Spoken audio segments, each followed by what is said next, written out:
On this edition of the CBS Video Library of World War II, we'll look at the war in the Pacific, how we got into it, and how in those early days we and our allies were often bloodied. In recalling those days, we'll share a visit with a man who helped make the attack on Pearl Harbor happen. He was a spy for Japan. We'll be in Singapore as what was thought to be the impossible, the unthinkable, actually happens. The Japanese launch an attack on the British island fortress of Singapore. In the Philippines, we'll witness an American defeat before the war tides turn and General MacArthur in victory return to those islands. And we'll fly the mission of General Jimmy Doolittle on the first bombing raid of the war against the Japanese homeland. December 7th, 1941. The pictures tell the story. Most of the Pacific Fleet is in ruins in the waters of Pearl Harbor. America's military might has been dealt a severe blow.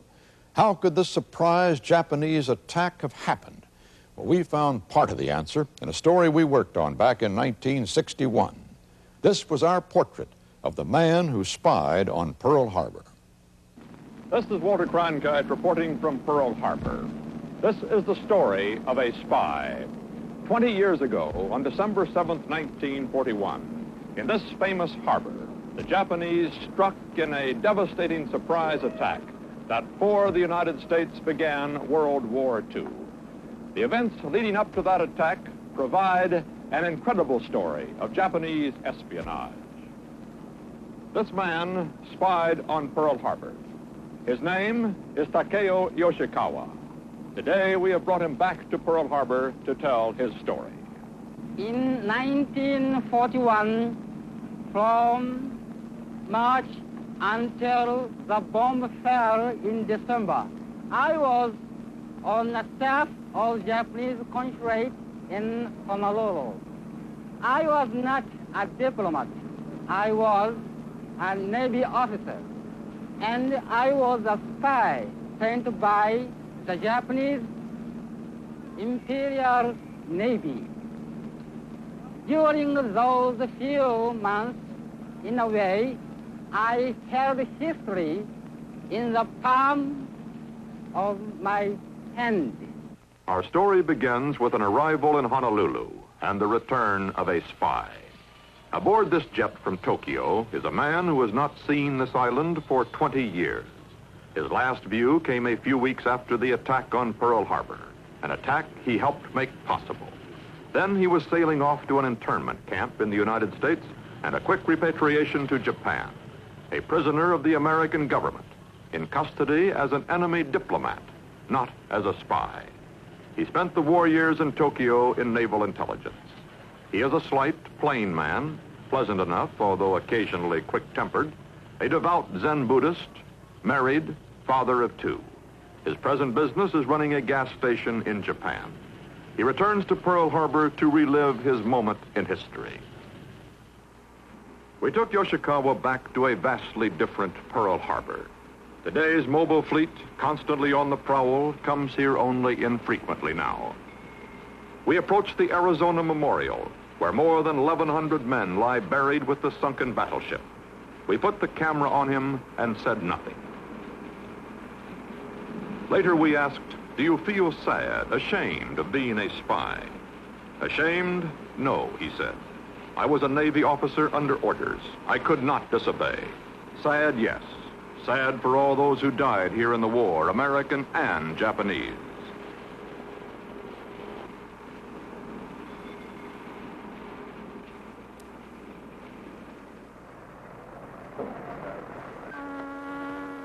We thought as Yoshikawa walked through the great base how swiftly history moves in the 20th century. For there, nested among the American ships, were 4 destroyers flying another flag, one that seemed bizarre and out of place here, the Rising Sun. 4 destroyers of the Japanese Navy on a training cruise to Pearl Harbor. The world has moved, but there are still scars at Pearl Harbor. Hickam Field, the bullet-riddled headquarters building. Of December 7th, naval historian Samuel Eliot Morison has written, never in modern history was a war begun with so smashing a victory. Never in recorded history did the initial victor pays so dearly for his calculated treachery. On Aiea Heights, whose commanding views he knew so well, over which his country's plains swooped that quiet Sunday morning, a man relives his past. I am Takeo Yoshikawa. I was a man who spied on Pearl Harbor. Now I can tell my story. In those days, my English was very good. It had to be. Today, it is not so good. Since this is a difficult story, I'll tell it in Japanese. I am 50 years old. I was born March 7, 1912, on Shikoku Island, the city of Matsuyama, southeast of Tokyo. I live there today. My father was a policeman. I was frail and weak as a young boy, but my father made me live a Spartan life. And by the time I was 11, I was strong and healthy. I could run well, I could swim 2 miles, and I was at the top in school.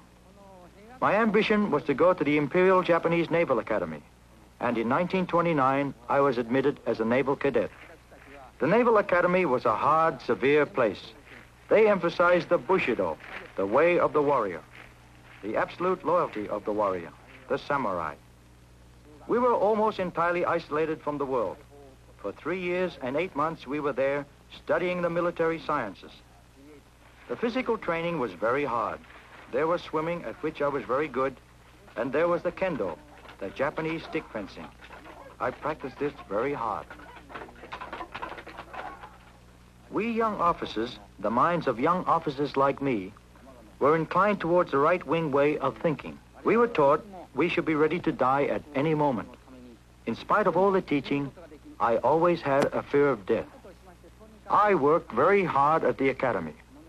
I was not cum laude in my studies, but I was able to get them done.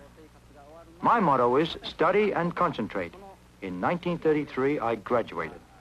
By now, I had decided that I could work for my country, even if I lost my life.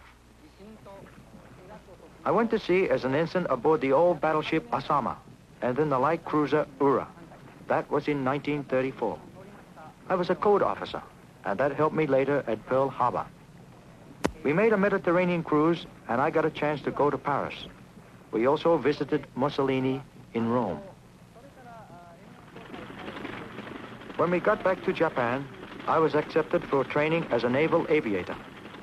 I learned to handle the stick and throttle and to kick the rudder to turn the airplane. I thought this would help my professional advancement in the Navy. Then, one day, coming back from the flight line, I was stricken with severe abdominal pains.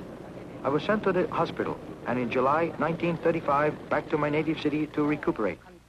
It was a great shock. My Navy career seemed to be finished. However, in 1936, a Navy captain came to see me. My health was much better. He said, "In this time of crisis, why aren't you working with us?" By then, all Japanese naval officers knew that we would someday fight the United States, and that it would be a naval war. The captain said there was a place for me in the Navy General Staff, 3rd Section, Intelligence. There would be no promotions for me. I told the captain I would do it. I was then only 25 years old. Since I had been studying English, I was assigned to the section dealing with the British and American navies. My specialty was the U.S. Pacific Fleet. I became the Japanese Navy's expert on the American Navy.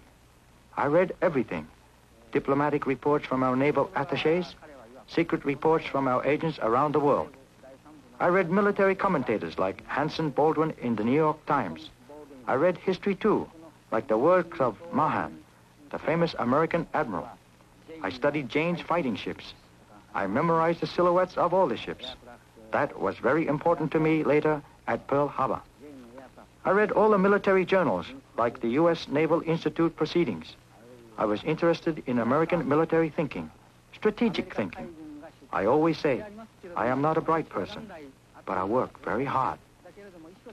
One day in late 1940, my section chief called me and said, "How would you like to go to Honolulu and check the American Navy with your own eyes?"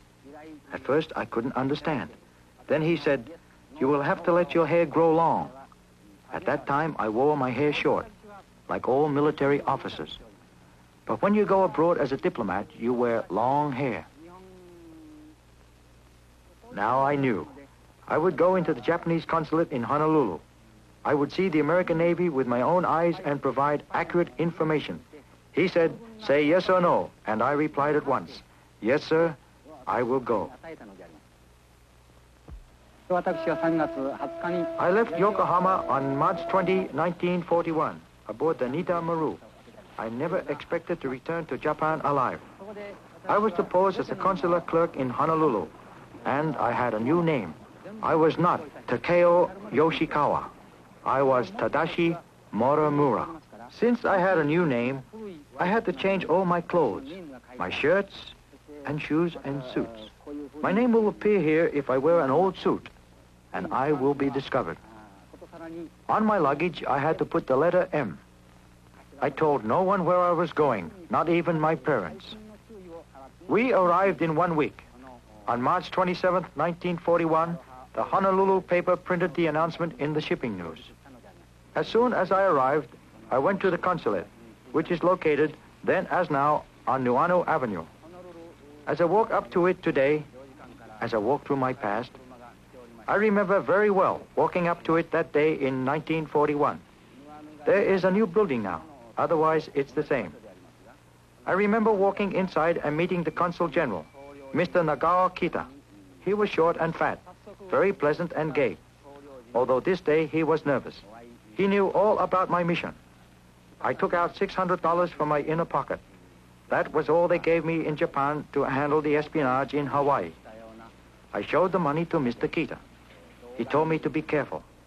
The FBI had been strengthened in Hawaii, and they were watching things very closely.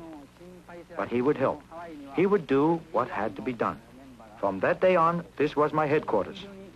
All of my messages would be sent from here in code to Tokyo. This became the center for Japanese espionage in Honolulu. I began my activities immediately. The same day I arrived, I began walking around the island. Since I am a newcomer to Hawaii, everything was new to me. Eventually, I would cover not only Oahu, but all the other islands too, pretending to be a sightseer. In Hawaii, there were more than 150,000 Japanese, 83,000 on Oahu alone, so it was not too conspicuous for me to travel around. The Japanese Americans never gave me any help. They were faithful and loyal to America. If there were any other agent from Japan at the time, I never saw them or knew anything about them. I worked strictly alone. The place I wanted to see most was Pearl Harbor. Every day I took a car or a taxi or a bus ride and passed through those places where I could observe it. I saw a great deal. It wasn't hard for me to see what I wanted to see. A simple thing like renting a plane at John Rogers Airport and taking a sightseeing tour. I did that all the time. And whenever possible, I made sure we flew over or near Pearl Harbor. And everything I saw, everything I heard, everything I deduced, I sent it all to Tokyo. A place I visited frequently was Pearl City, near Pearl Harbor. Every day I would make a point of walking through here to the end of the peninsula, where I could easily study the airstrip on Forward Island and Battleship Row. I remember this very spot. I used to walk out here carrying a fishing pole. It was a fine place to go fishing. And if anybody asked me, I would just tell them that I came for fishing and lost my way.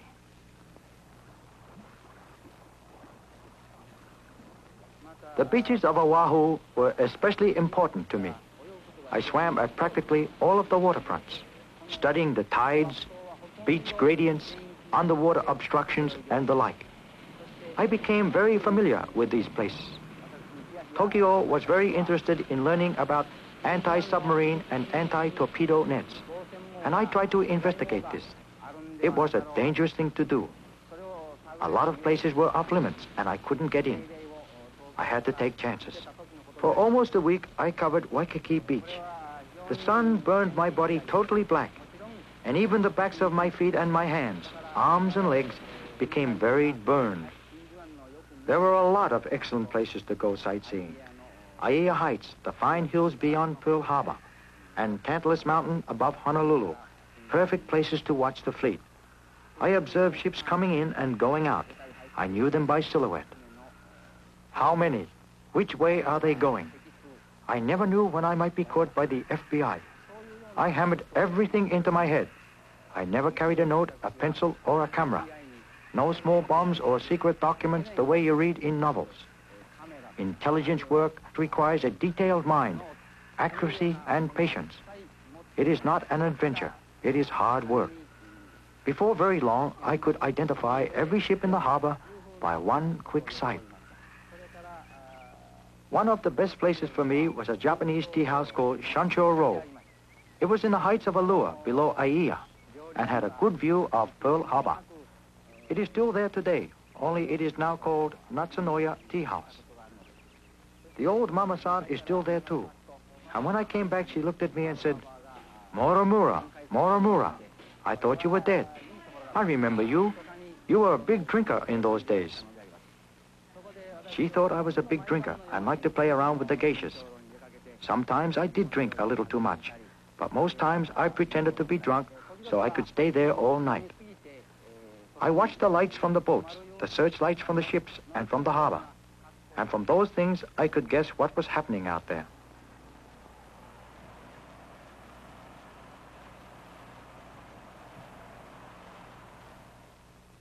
And then, early in the morning, I could see how many ships were leaving, what direction they were taking. I watched them sail out through the narrow channel. How long did it take them to leave? How quickly could they leave? Then I would hurry back to the consulate and tell Tokyo. I took some grave risks. Once, disguising myself as an unemployed Filipino, I got a job as a dishwasher at the Navy officers' mess hall. I remember, as I stand here now, that my idea was to enable me to eavesdrop on interesting conversations that I might hear. What I heard indicated to me very little, only that few, if any, American officers expected war. 1941 approached its end. On November 1st, a ship was due in Honolulu from Japan. It was the Taiyo Maru, and the Honolulu paper printed notice of her expected arrival in the shipping news. She came into the harbor and moored without incident. What the paper didn't print was that on board was the youngest lieutenant commander in the Imperial Japanese Navy, and that he was disguised as a ship's purser. His name was Suzuki, and today he is Vice Admiral Suguro Suzuki, the head of the Japanese Navy, or Self-Defense Force, as we call it. When we arrived in Pearl Harbor, I could see a lot of ships and other interesting things. Consul General Kido came aboard. There was a list of 97 questions that I wanted answered. Kido gave these questions to a Mr. Yoshikawa, who was once an ensign in the Japanese Navy. I knew him quite well. I began answering each question. They were written so small that I couldn't read them without using a magnifying glass. On what day of the week would the most ships be in Pearl Harbor on normal occasions? Sunday. How many large seaplanes patrol from Pearl at dawn and sunset? Morning and evening, about 10 both times.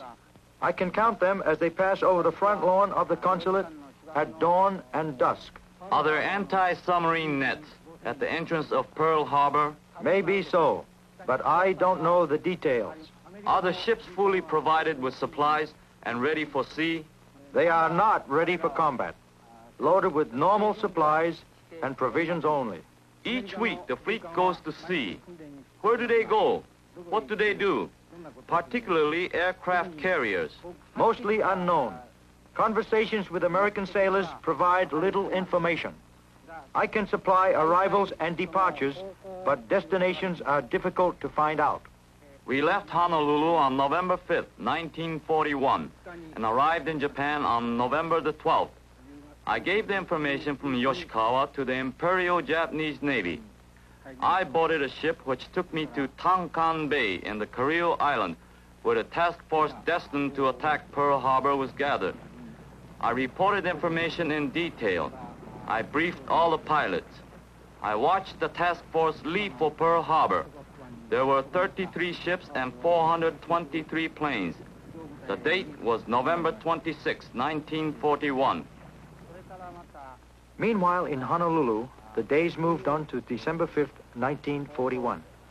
On Tokyo's orders, I began using a radio station to place lost and found messages. The station, of course, could not know what was going on.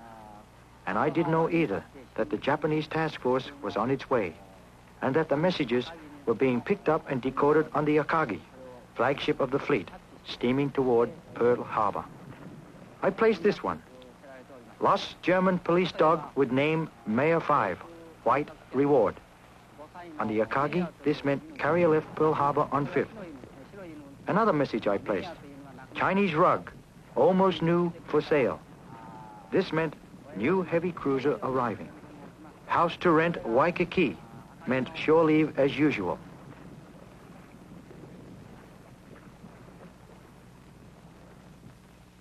On December 6, 1941, I hurried to a sugarcane field on the heights overlooking Pearl Harbor. I looked down at Pearl Harbor.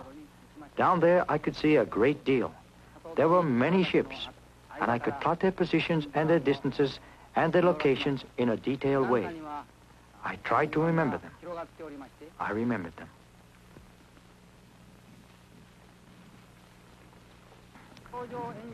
For 8 months, I had been sending a stream of coded cables to Tokyo, first once a week, then every 3 days. Now, on orders, every day. I knew the time was near, but I did not know when the attack would come. I just kept sending my messages. And these were some of the messages I sent. The usual schedule for departure and return of battleships is as follows. Ships leaving on Tuesday, return on Friday. Ships leaving on Friday, return on Saturday of the following week. All ships remain in port for about 1 week. The fleet normally returns to Pearl Harbor as soon as training maneuvers are completed. Battleships are often moored in pairs in Battleship Row. Torpedo attacks against inboard ships ineffectual. I think there is still a good chance for a surprise attack. In my opinion, the battleships do not have torpedo nets. This brings me to December 7th, 1941, 1:20 in the morning, my last message. It went as follows. Vessels moored in harbor, 9 battleships, 3 light cruisers, 3 seaplane tenders, 17 destroyers. All aircraft carriers and heavy cruisers have departed harbor. No indications of any changes in U.S. fleet or anything unusual. That is all. That's the situation. Now it was very early in the morning of December 7th, but I couldn't sleep. I tried to tune a shortwave radio, but I couldn't get anything. Finally, I went to sleep and slept through until the morning. At 7:40 a.m., I came to the dining room of the consulate. Papaya, toast, and eggs were on the breakfast table. Then suddenly, I heard a noise from the direction of Pearl Harbor. I thought it was thunder. I felt it in my stomach. Then I heard it again. Explosions, strong explosions. I ran out of the room. I went outside into the courtyard. I looked at the sky. I saw many, many airplanes flying through the clouds and smoke. And on the wings, I could see clearly the sun, the rising sun.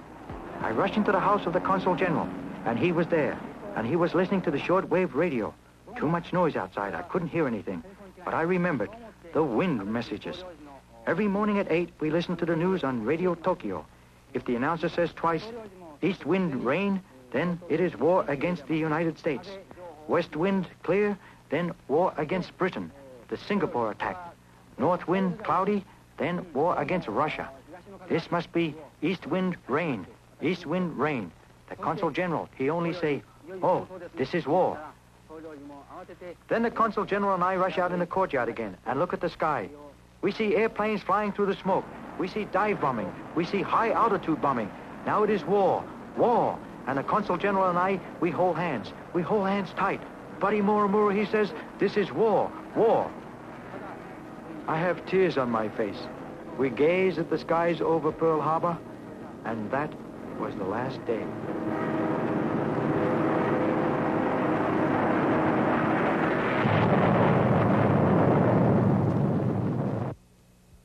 The smoke still billowed at Pearl Harbor when the Japanese launched a second phase of their war. They began an attack aimed at the British island outpost of Singapore. The Japanese struck at this supposedly unassailable fortress in a bicycle blitzkrieg through the back door, through the tin and rubber house of Malaya. Winston Churchill later called this battle the worst disaster in British history. When it was over, the British had lost to the Japanese the Gibraltar of the Far East, the bastion of empire, Singapore. Let's go back there now to the days just before the war. Singapore in 1941, a sweltering 1 degree above the equator island, far emotionally and geographically from Britain's tight little island and Europe's war. 3/4 of its 750,000 are Chinese, less than 1 privileged percent white. British since Sir Thomas Stamford Raffles established it in 1819. Its complacent subjects are resentful of their 10% income tax, intolerant of change. But change will shatter this life of stingas and gin slings, cricket and racing clubs that is lethargic colonial Singapore.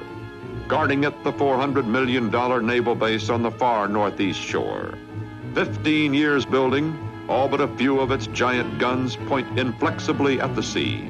Behind it, the hot, humid, monsoon-drenched Malayan jungle, impenetrable, the British say. They have forgotten their own history. 1917, Lawrence of Arabia taking the Red Sea port of Aqaba from the landward side because the Turkish cannon fired only toward the sea. The defenders of Singapore, British Air Chief Marshal Sir Robert Brooke Popham, Far Eastern Commander. His Highness Sir Ibrahim, the Sultan of Johor. Lieutenant General A.E. Percival, British Commander, Malaya. Major General H. Gordon Bennett, commanding the Australians. A mixed force, all but the Sultan defending foreign soil. It is November 1941. The Japanese evacuate their citizens from Singapore. The danger in Asia is explosive and acute. With the fall of France, the Japanese have moved into Indochina, threatening Malaya and the riches of the Indies. But Fortress Singapore is confident and untroubled. On December 1st, the volunteers are mobilized. The Malaya Command garrison brought to second-degree readiness. Recruiting stepped up.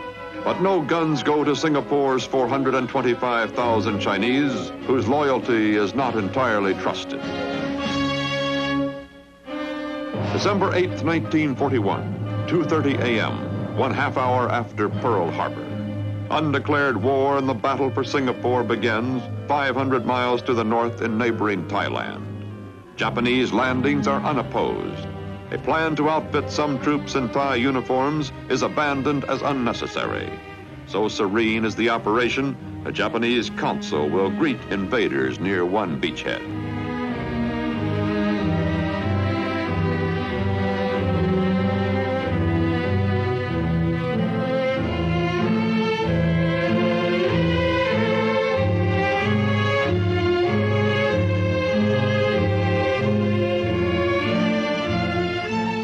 Commanding the Japanese is Lieutenant General Tomoyuki Yamashita. Before the campaign is over, he will be known as the Tiger of Malaya. He lands his force at 3 points, Singura and Patani in Thailand, and Kota Baru in Malaya. British plans to counter a northern invasion with quick strikes into Thailand are never executed. Singapore only hears of the landing 6 hours later. Before that, at 4 a.m., Yamashita's planes have told the city war has come.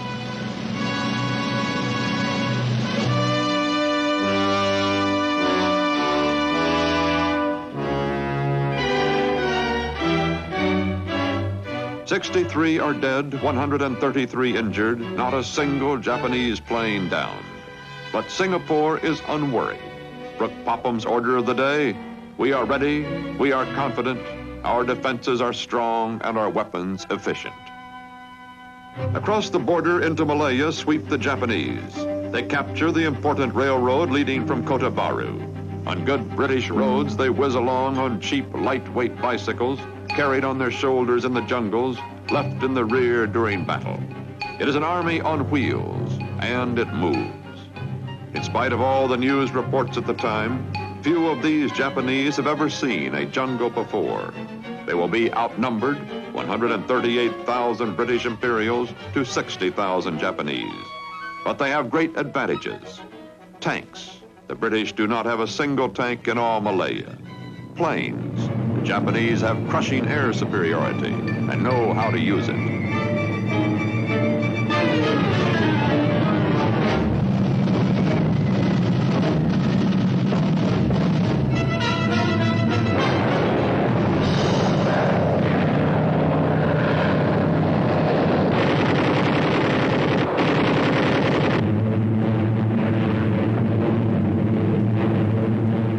December 10th, 1941, the South China Sea, 100 miles off Malaya's east coast. Japanese air power scores a success almost as stunning as Pearl Harbor. Below, unprotected by fighter cover, the battleship Prince of Wales, the battle cruiser Repulse, 3 destroyers. 50 land-based high-level and torpedo bombers swarm in. 11:07 a.m.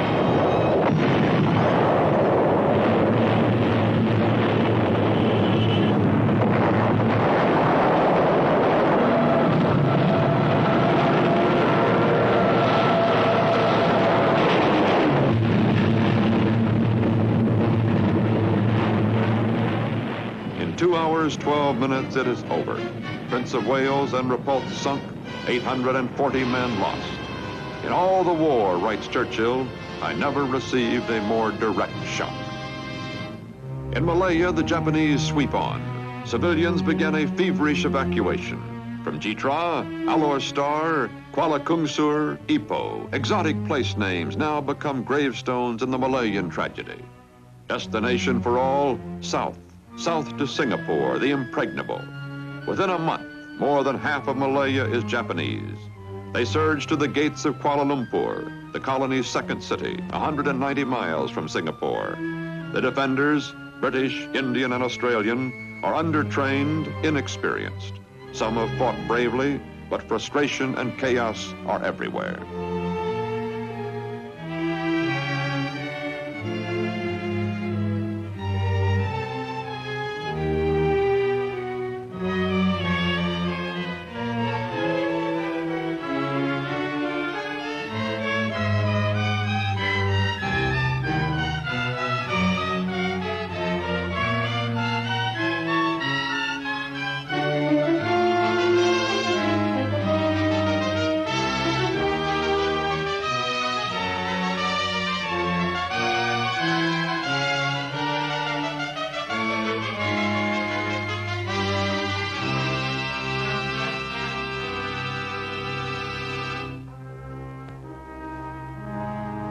At the front, the Japanese advance continues down the hostile jungle, river, and mountain peninsula, unstopped by Malayan geography or imperial guns.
Air power is paving the way for the Japanese. The British are down to obsolete Brewster buffaloes and 99-mile-an-hour wildebeests called flying coffins. General Sir Archibald Wavell, Supreme Commander Far East, leaves Singapore after an inspection tour.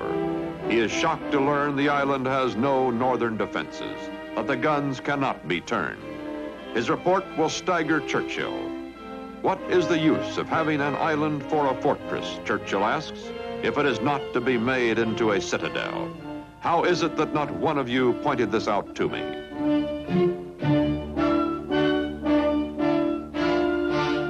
Kenneth Attewell was in Singapore at that time. When we arrived in Singapore, I was with anti-aircraft. We arrived by the time the fighting was in Johor. And one look at Singapore Island and you thought, how on earth can this little happy, peaceful green island be a fortress? But the North Shore was completely undefended because nobody seriously anticipated attack from the north. And Mr. Churchill, as he then was absolutely astonished when General Wavell cabled and said the North Shore is undefended. You've got to remember that all the men who were fighting for the defense of Malaya and Singapore were on foreign soil. They were British, Australians, Indians, but when it came to a tight corner, they fought well together, those who still had the will to fight, those who were able to rise above this sense of defeat. But they would have fought better together, under better generalship, and more inspired leadership.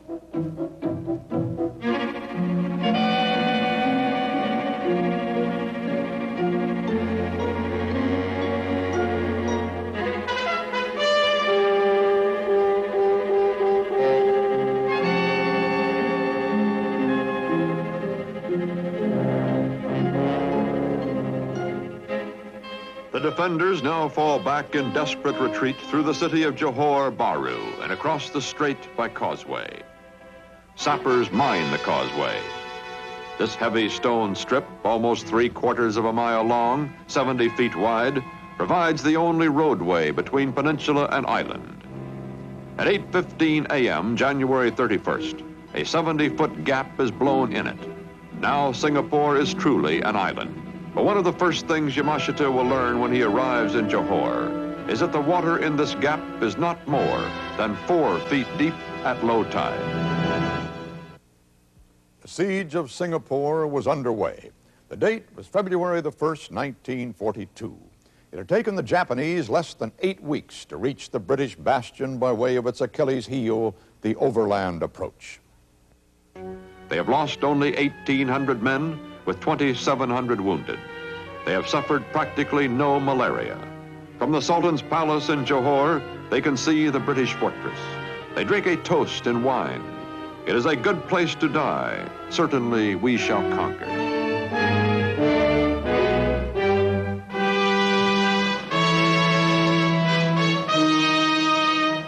In beleaguered Singapore, Churchill's orders are equally explicit. I want to make it absolutely clear that I expect every inch of ground to be defended, every scrap of material or defenses to be blown to pieces, and no question of surrender to be entertained until after protracted fighting among the ruins of Singapore City. But fear drives thousands of civilians to the waterfront, where they abandon their cars and search for a ship and freedom.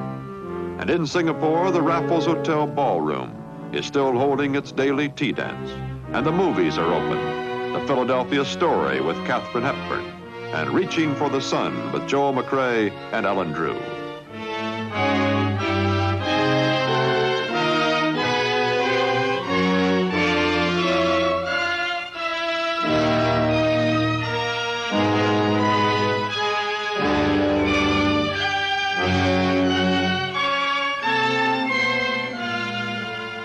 Some of the evacuees will get away. Most will not. Thousands of civilians are lost at sea.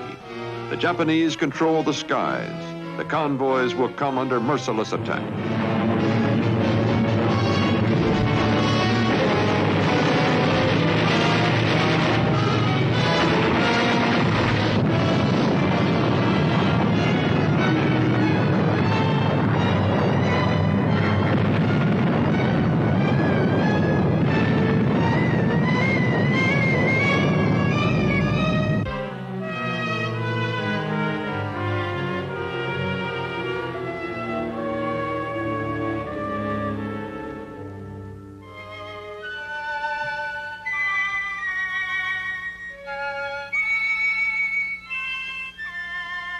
As Japanese planes pound and pulverize, Yamashita plans his strategy in Johor.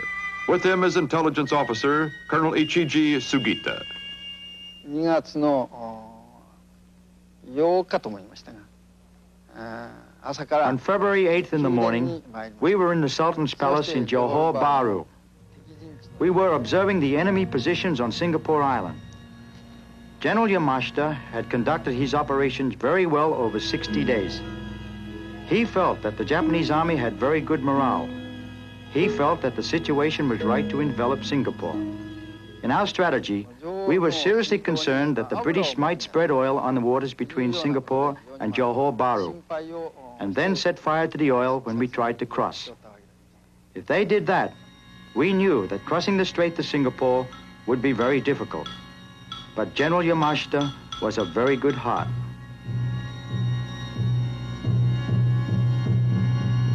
Yamashita plans an invasion of the northwest coast, defended by Australians, instead of striking at the naval base as the British expect. The Japanese have 13,000 men in barges, pontoons, and collapsible boats. The Australians have only 2,500 men on these beaches. 10:30 p.m., February 8, 1942.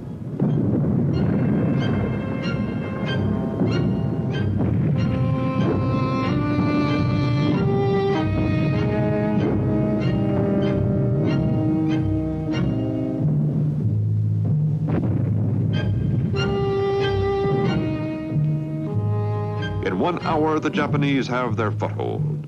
By dawn, they will land an additional 10,000 men on Singapore Island. The battle for Singapore Island is joined. It will last just 7 days.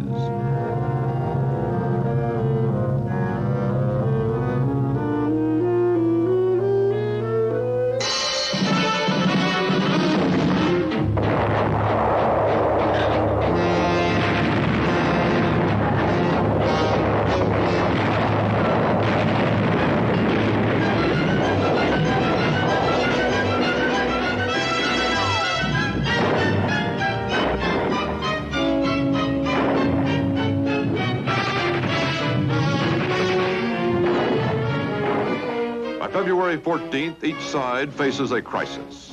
Yamashita's force has practically run out of ammunition, but the defenders have a shortage far graver in the tropics: water. The Japanese have captured the reservoirs. Bombs and shell fire have broken the mains. Percival to Wavell, the situation is grim.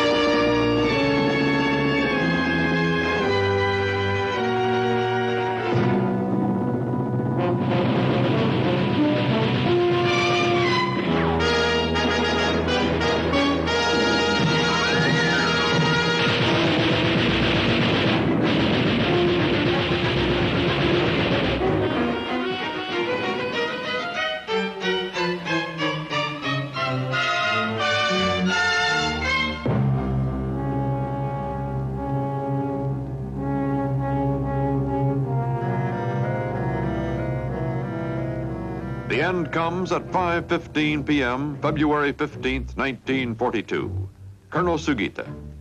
General Percival came to surrender with Major Cyril Wilde, his interpreter, and several other officers.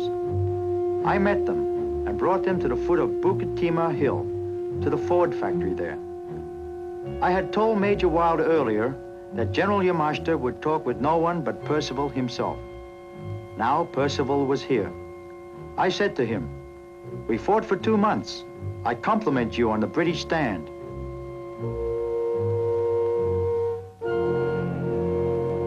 In a few minutes, General Yamashita arrived. He did not believe that the British surrender would come so quickly.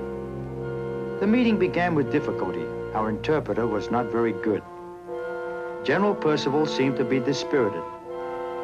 General Yamashita demanded he sign the unconditional surrender document immediately.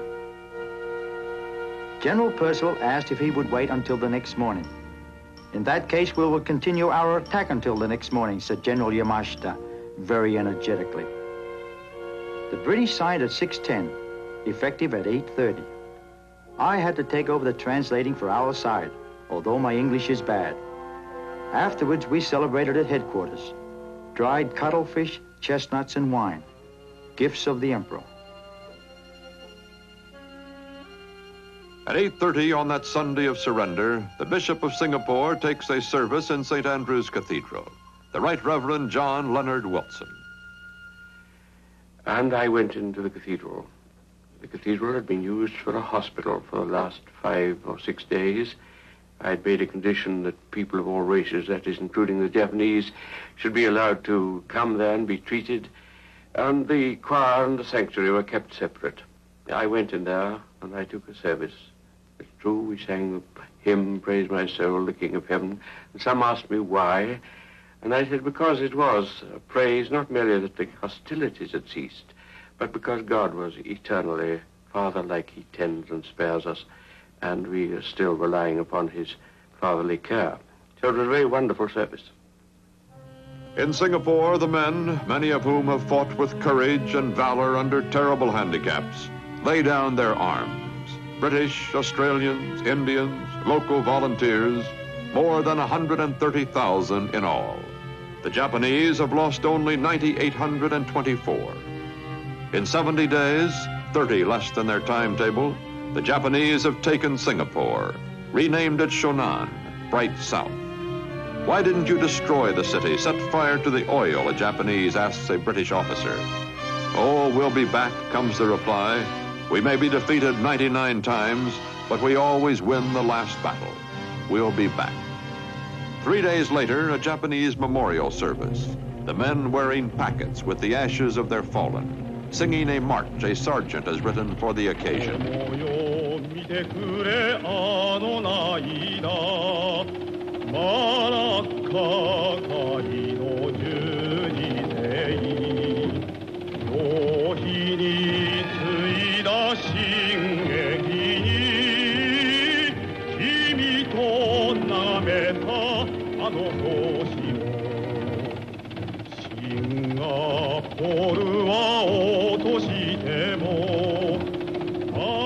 The Japanese force the vanquished to line the roads and listen.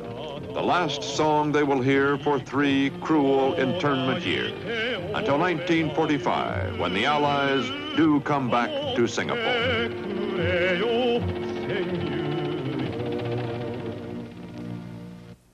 Besides Singapore, another early target for the Japanese was the Philippine Islands. Within hours after the attack on Pearl Harbor, Japanese planes scored another great triumph with a knockout blow to Clark Field, the main U.S. air base in the Philippines. And with the first bombs came a devastating blow to the Filipinos' long-cherished hope for independence. The story of this attack and the eventual return of the Americans, of promises made and kept, is the theme of our report, Freedom for the Philippines. We begin by going back to the decade of the 1930s. In the 1930s, Manila, capital of the Philippines, 5,000 miles by air from Hawaii and another 2,400 from San Francisco, is this country's chief oriental outpost. When the United States first occupied the islands during the Spanish-American War, they harbored 7 million persons and were so remote from our consciousness that Finley Peter Dunn's Mr. Dooley remarked that most Americans didn't know whether the Philippines was a place or something to eat. By the 1930s, the population has more than doubled, and Americans are so aware of their far-flung ward's existence and its rich natural resources that they have invested over $200 million in the region. American influences are apparent throughout its everyday life.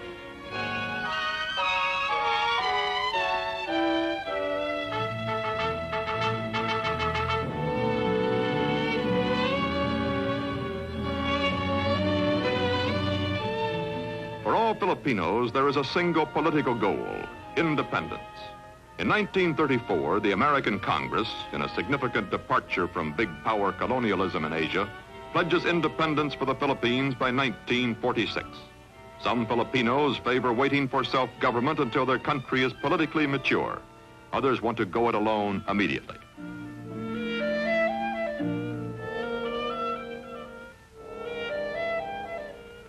Leader of the country's major party, the Nacionalista, is Manuel Quezon, elected first president when the Philippines achieved Commonwealth status in 1934. Quezon promptly asked the help of a retired soldier to whose father the Filipino president once surrendered his sword after an abortive insurrection. For Douglas MacArthur, who brings along a promising young staff officer, it is his 3rd trip to the islands. As a field marshal in the Philippine Army, MacArthur conceives a 10-year plan for the defense of the Philippines. He has relatively few men to work with. Their training is still far from complete in 1941, when MacArthur becomes commander of United States forces in the Far East.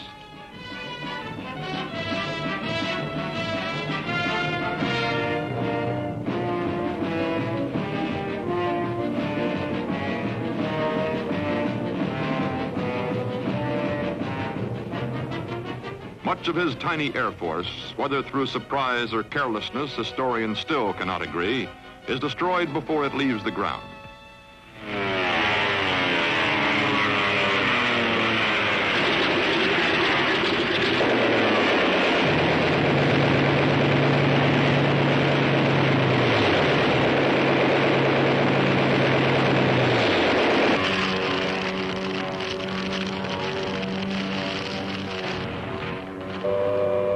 December 26th, to spare Manila, MacArthur proclaims it an open city.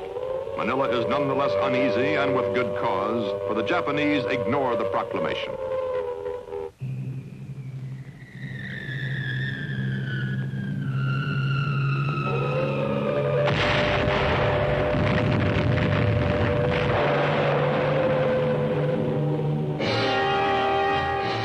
Japanese ground forces have already landed, first on December 10th at the north of Luzon, Manila's island. Then at Legazpi, Mindanao, Lingayen Gulf, Palawan, the Visayas, and central Luzon. For undermanned American and Filipino defenders, there remains only the forlorn hope of falling back on two strongholds, Bataan and Corregidor. On March 12th, under orders from President Roosevelt, MacArthur heads for Australia. Before leaving, he swears a memorable prophetic oath. I shall return. Nothing is more certain than the ultimate reconquest and liberation from the enemy of those and adjacent lands.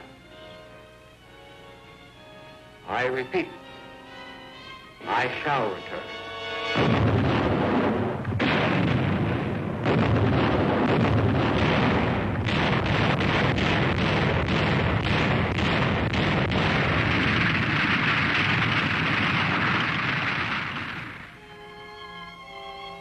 Courage alone cannot sustain a combat soldier. On April 9th, Bataan falls and the infamous death march begins for 35,000 enfeebled American and Filipino captives. These Japanese pictures show only its start and not its ghastly consequences.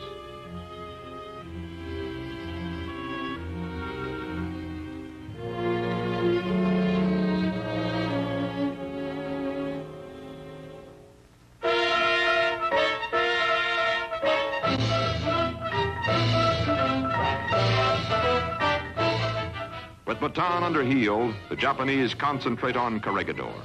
Every inch of this 5-square-mile island fortress is raked with bombs.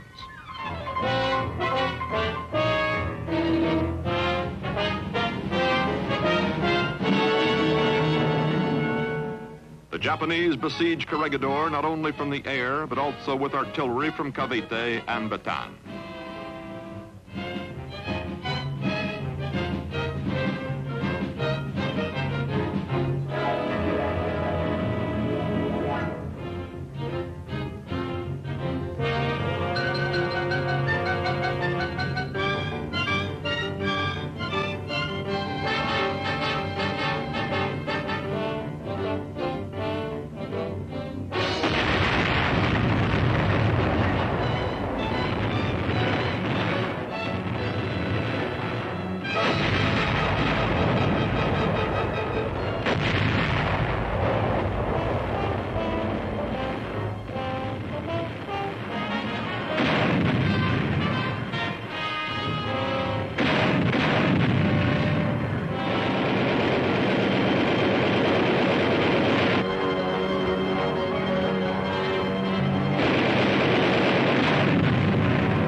Huddled like moles in the Malinta Tunnel are soldiers, some of them wounded. Filipino government officials, doctors, and ill-equipped nurses, all awaiting the inevitable.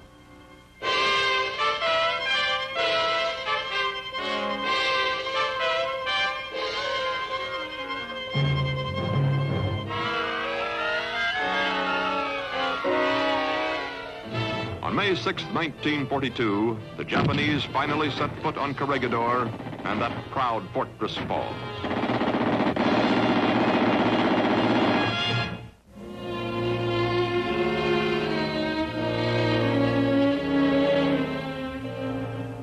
To the Japanese General Homa, the American defeat is a glorious occasion. To the Filipinos, surrender means that independence must now wait for liberation. To MacArthur's ailing successor, General Jonathan Wainwright, it is a bitter moment, but he has capitulated, in his words, with broken heart and head bowed in sadness, but not in shame.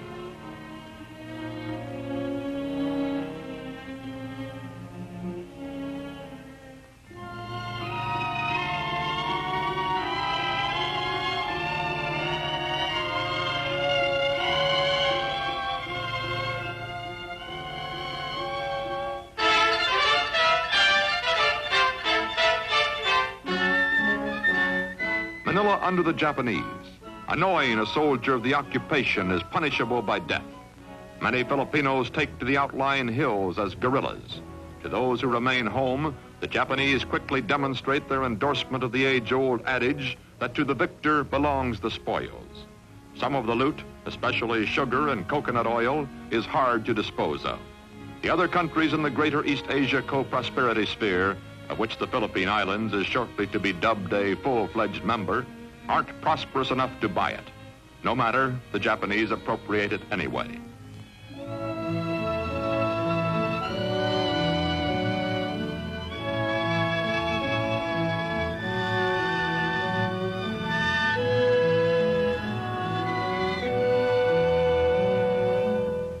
Under the Japanese, the Filipinos eat frugally, but their conquerors dare not let them starve.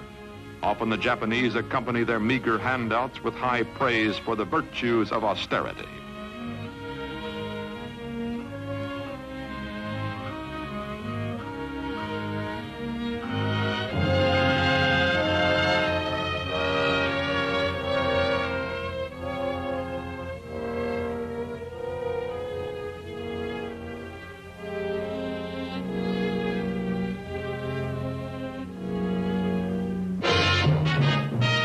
Where once Americans figured importantly in the economy of the islands, Japanese move in. One step they take is to authorize the seizure of property belonging to enemy aliens. To simplify things, it is assumed that all property belongs to enemy aliens. Trying to smooth the course of their occupation, the Japanese institute what they call a policy of attraction. Their skilled propagandists work hard to put their best face forward, aided by their control of all channels of communication. Like many in occupying power, the Japanese appreciate the value of indoctrinating their subjects while they're young. Filipinos of all ages are told they have achieved independence, but it is a sham independence made in Japan. Quezon has fled to Washington. Puppet leaders friendly to Tokyo take over the island government. Most Filipinos hold them in contempt, but not openly. After all, they control the distribution of rice.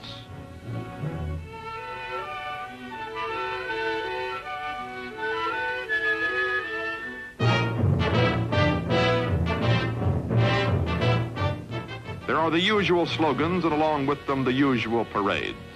Native collaborators and Axis nationals make a show of solidarity.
Not every nationality is represented in the parades. In 8 internment camps throughout the islands, thousands of Allied prisoners, mostly American, British, and Dutch, struggle to stay alive.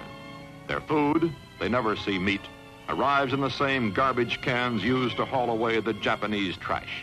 The difference in quality is slight.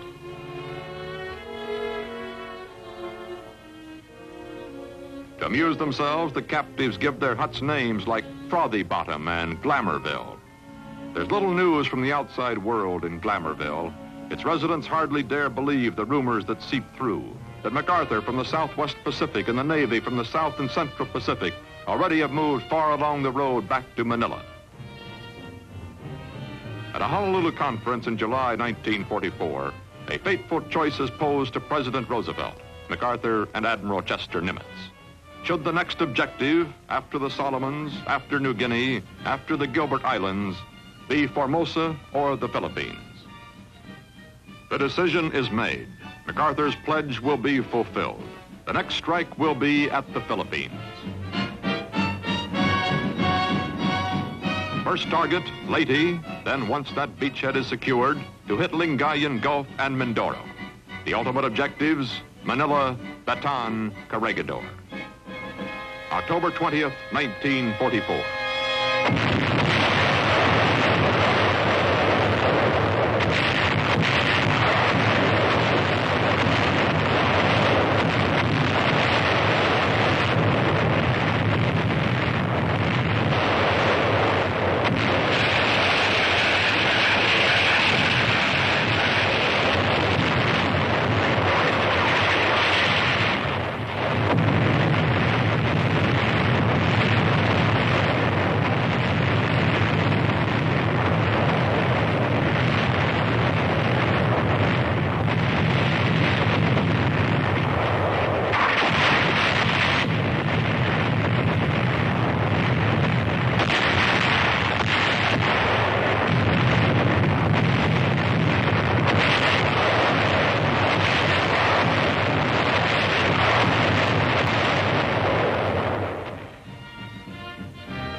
After MacArthur's own dramatic return at Leyte, 8 months of fighting lie ahead. But now the story is different. In Leyte Gulf, Admiral William Halsey's ships have crippled the Japanese fleet. And American air power, humbled 3 years earlier, comes roaring back into its own.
Near some of the beaches, the welcome is effusive and deceptively carefree.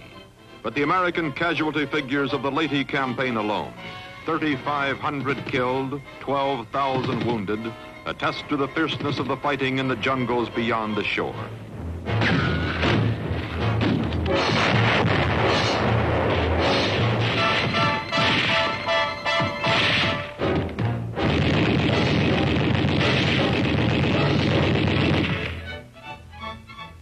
In Luzon, as on Leyte earlier, the avenging soldiers can pause only briefly to accept the homage of the Filipinos they free. For beyond this village is another, and beyond, a multitude of villages, all pointing toward victory.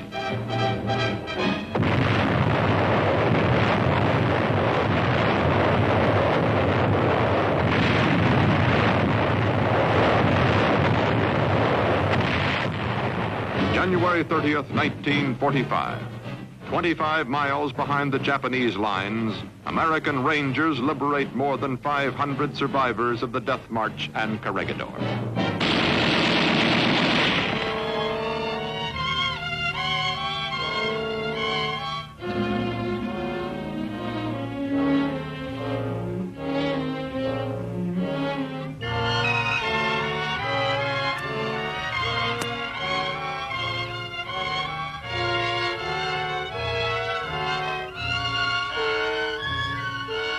The next goal is Manila.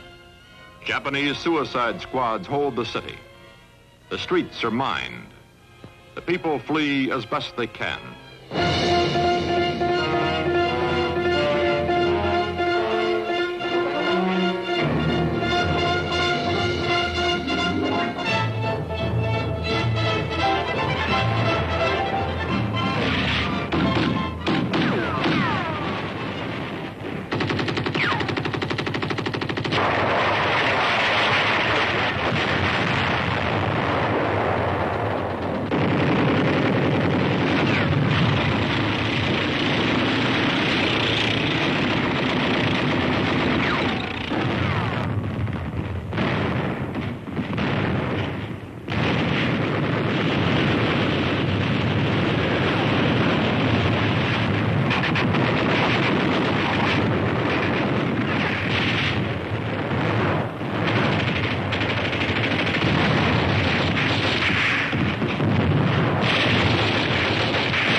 The battle for Manila lasts a month. When it is over, much of the wounded city has been put to the torch. Before the flames have dwindled, the people of Manila start returning to their broken homes.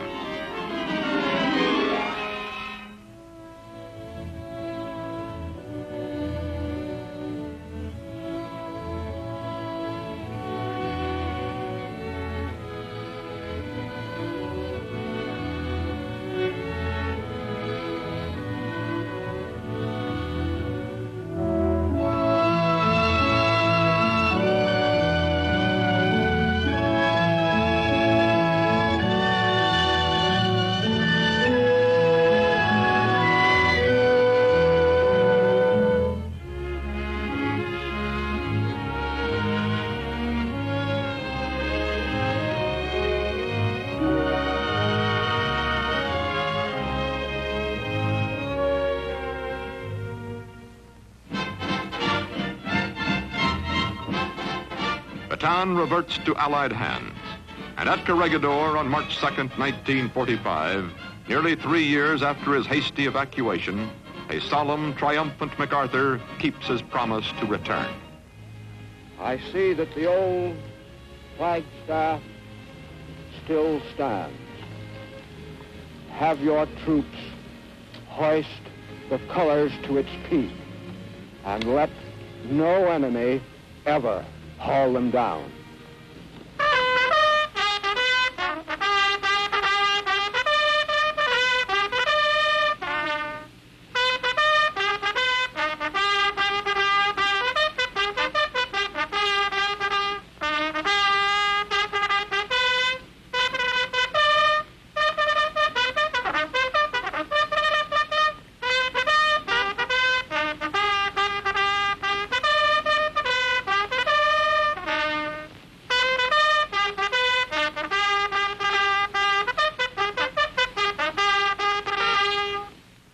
On July 4th, 1946, America keeps its promise. In a formal proclamation, President Truman recognizes the independence of the Philippines as a separate and self-governing nation. Those early losses in Singapore, the Philippines, and elsewhere turned the Pacific into an ocean of Allied defeats. But on a day in April 1942, 16 B-25s took off from the deck of the carrier Hornet and headed for Tokyo. The Doolittle raid was underway. This is the story of the men who planned and flew that heroic mission. It is told mainly in their words. My name is Jimmy Doolittle. I'd like to tell you a little about the Tokyo raid. It's difficult to say who first conceived the idea of bombing the Japanese homeland. But as far as I know, the military concept came from then Captain, later Admiral Lowe of the U.S. Navy. In late January or early February 1942, I had occasion to fly from Washington to Norfolk to look into the readiness of one of our new carriers. And as we took off from the airstrip to return to Washington and was circling to gain altitude, I noticed down below me the outline of a carrier deck. This was not unusual because we had them painted on many landing fields so that young aviators who were going to carriers would learn how small such a deck was. But also making passes or appearing to make passes over this carrier deck were some twin-engine bombers that looked like B-25s or B-26s. Here was born, I would say, the concept of the raid. One might call it fortuitous association, because I never would have thought of it had I not seen the bombers passing over the carrier deck. One Sunday morning, early in 42, I was asked to come down to the office when Captain Lowe, the operations officer on Admiral King's staff, told me that he and the Admiral had been discussing the possibility of launching Army bombers from carrier decks to hit Japan, and told me that the Admiral wanted me to investigate it and write up a concept of operations. That sounded like rather a large order, but I started in on it, checked over the various types of Army bombers that we might use, and came up with the answer that the B-25 was probably the best bet. Fortunately, the USS Hornet was just finishing her shakedown cruise, was due to come up to Norfolk before departure for the West Coast. When she got to Norfolk, I had made arrangements for a couple of B-25s to be on hand, and we put them aboard the ship and took them to sea and launched them from the Hornet.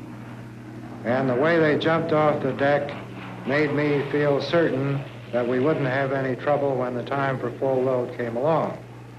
My connection with the Doolittle story began in Tokyo in 1939. I was assigned as Assistant Naval Attaché and Naval Attaché for Air to the American Embassy, Tokyo.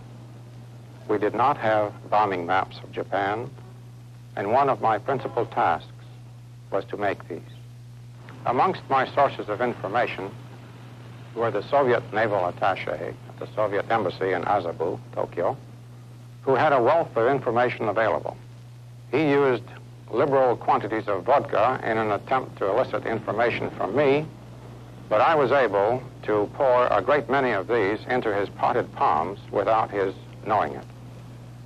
Amongst the other sources we had were sailing in the bay from Yokohama, journeying on American ships from Yokohama to Kobe, and photographing out the ports, the shipyards which we passed en route. We also attended the launchings of all major naval vessels and many of the commercial craft launched from their shipyards as well. At the end of 2 years, we had assembled quite a dossier on Japanese industry. In 1941, I returned to the United States, served in the Division of Naval Intelligence, and was then assigned to the United States ship Hornet. When Admiral King and General Arnold had settled certain details between themselves, it was decided that Captain Duncan would be the overall coordinator. In the meantime, General Arnold had appointed Jimmy Doolittle as his man to take charge of the planes. looking over crews that had had experience in B-25s. The most experienced one was the 17th Bomb Group. They were told that there was a mission to be accomplished. It was a dangerous mission, and how many of them would like to volunteer. The entire group volunteered. And then from that group were selected the people who went. Then the B-25 had to be modified in order to permit it to have the necessary range. The rear turret was taken out. In the tail, 2 false machine guns, little wooden broomsticks were mounted. Extra gas tanks were built. One went in the place where the tail turret had gone. One was a collapsible gasoline tank over the bomb bay, and another one was in the bomb bay, taking up half of the bomb bay space. After these modifications, the B-25 became admirably suited to the purpose for which it was redesigned. My job in 1942 was to train General Doolittle's pilots to take off from an aircraft carrier within a distance of 300 feet. To begin that job, we laid out distances 200 to 500 feet at a secret airstrip at Eglin Field, Florida. We trained the pilots for light load takeoffs, medium load, and heavy load. All the pilots did exceedingly well in learning the basic techniques of a carrier takeoff. I made a trip to Pearl Harbor to tell Admiral Nimitz about the operation and to talk to Admiral Halsey. It was done on a basis of Admiral King telling the Commander-in-Chief Pacific that this operation would be conducted. Admiral Halsey made arrangements to come back to the coast, and as soon as I had finished my business at Pearl, I sent a signal back to Washington which said, "Tell Jimmy to get on his horse." That was the signal for Doolittle and company to move to Sacramento. Finally, the day came when they gave us the order to go to San Francisco. We flew across the United States. It took 3 or 4 days. We did low flying most of the way. We were just skimming the treetops and the fence tops. When we got to San Francisco, there was an order that we were not supposed to fly underneath the Golden Gate Bridge, but that made it all the more interesting for one of the pilots, and he flew his crew right underneath that Golden Gate Bridge. The arrangements had been made for Doolittle and his flyers to fly into Alameda.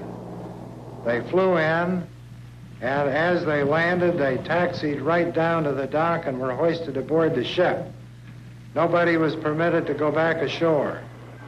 When the airplanes were all on board, they cast off and left the dock. That night, they sailed on this expedition.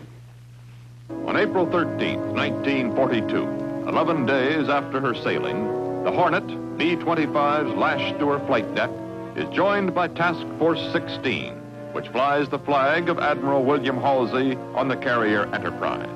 The bolstered force pushes westward toward Japan.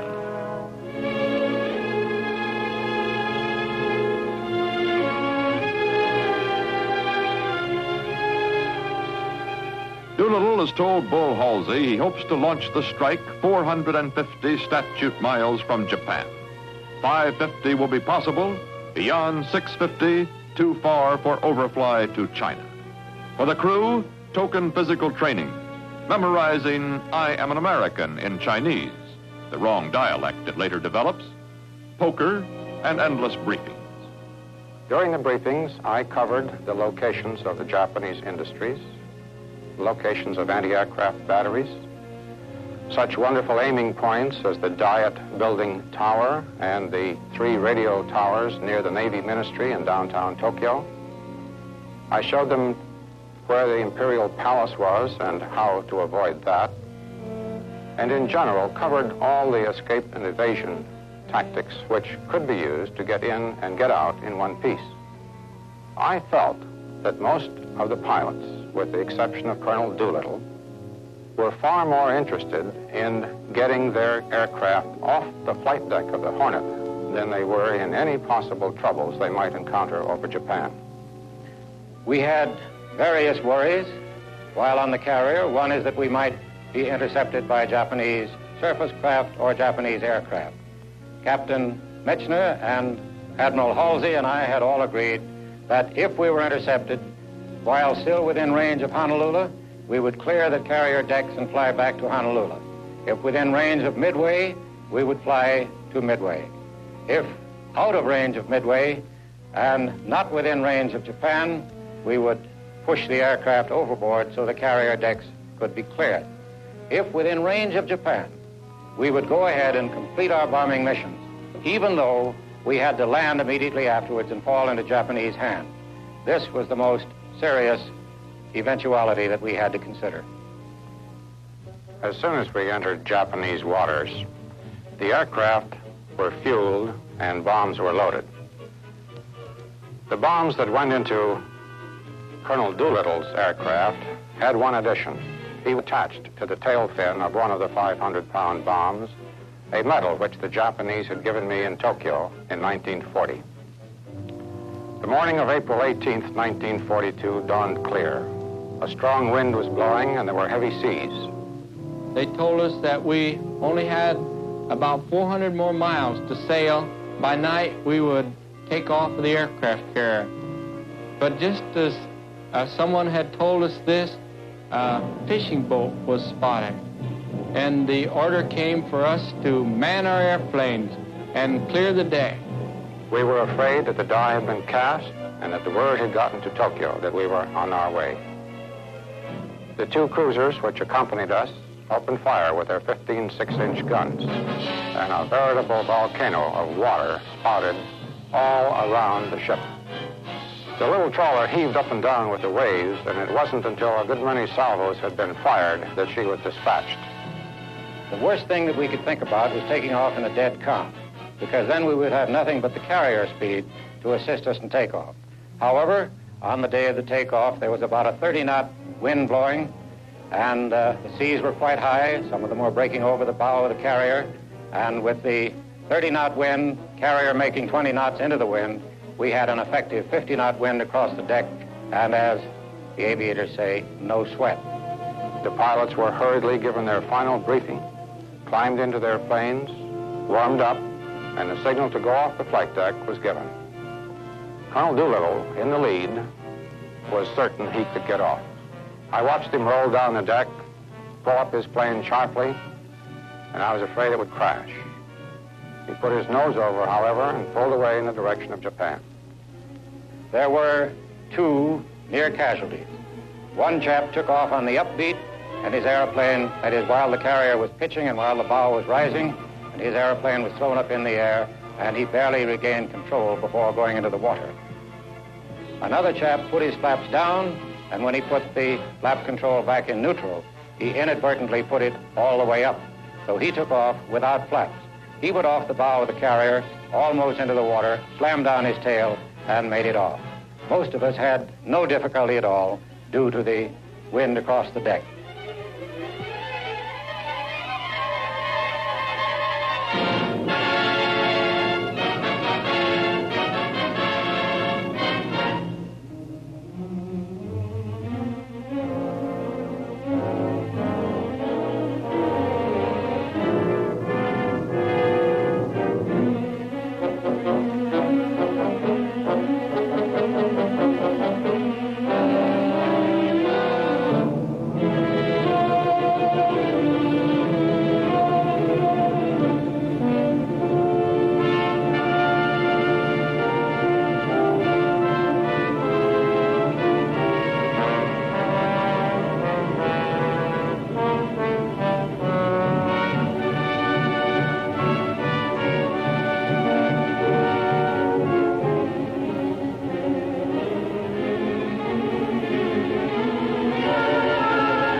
Captain Pete Mitcher watches 80 men and 16 planes streak toward Japan.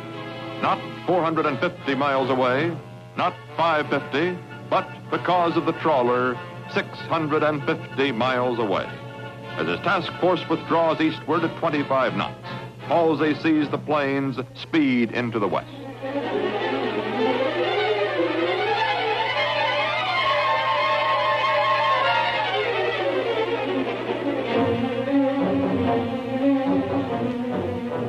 As soon as all the aircraft were airborne, I walked up to air plot, turned on the radio to the Japanese broadcast frequency, and sat there with my earphones on.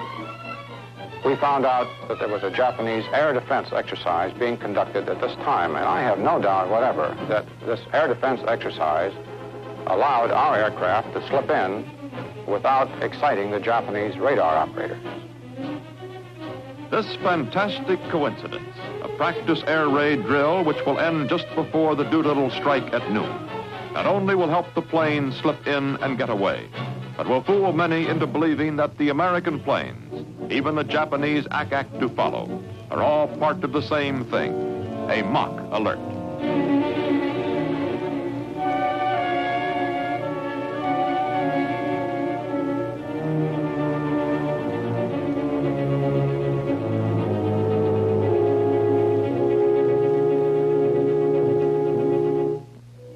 Apparently, there was no advanced warning of the raid as we experienced little hostile action.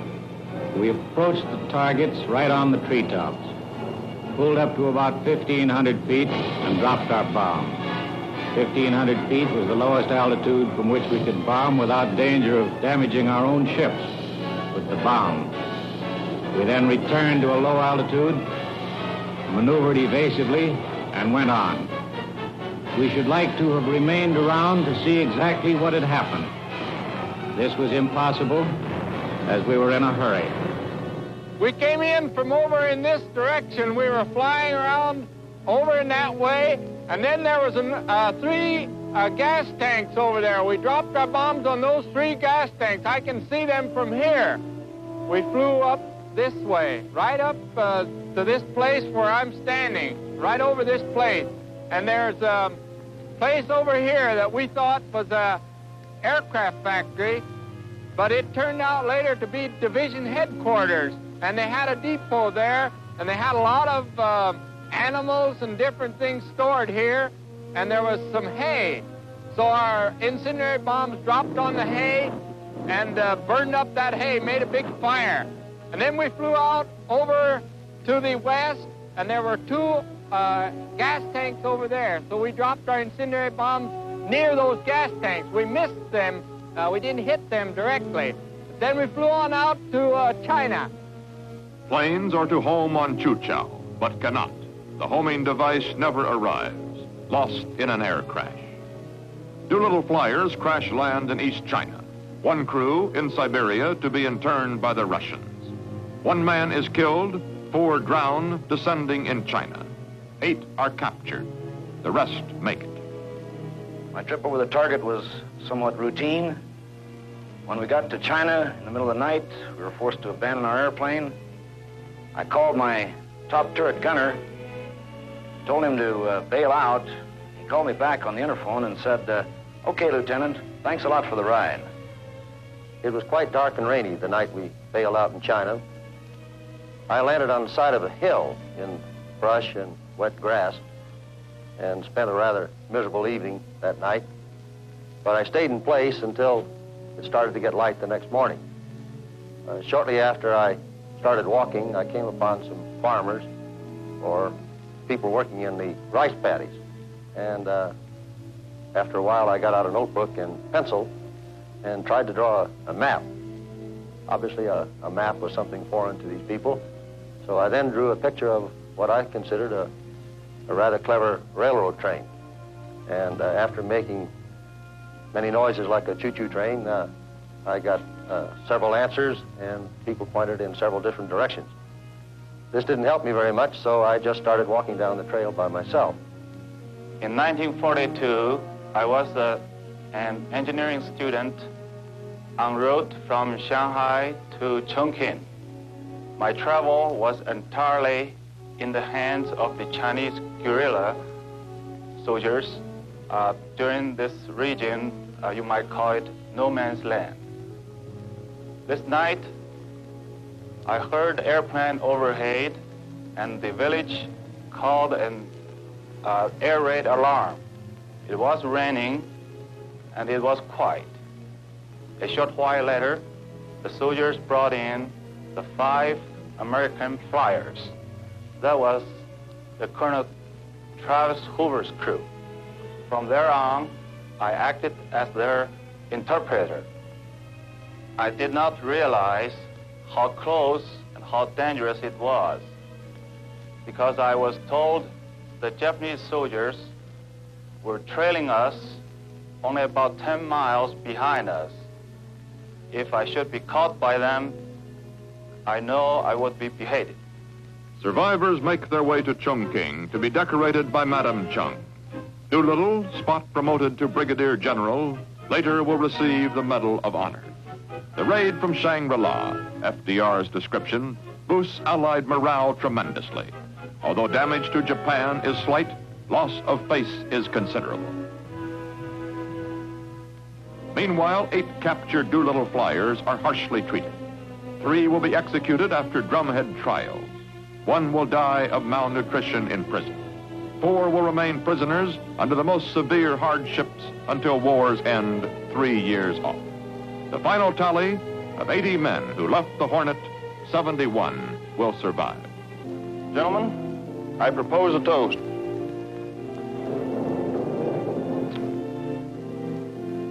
To those who gave their all in the success of our mission in 1942, and to those who have since joined them. Our fondest memories, sincere appreciation, and gratitude. May they rest in peace. To those who have gone.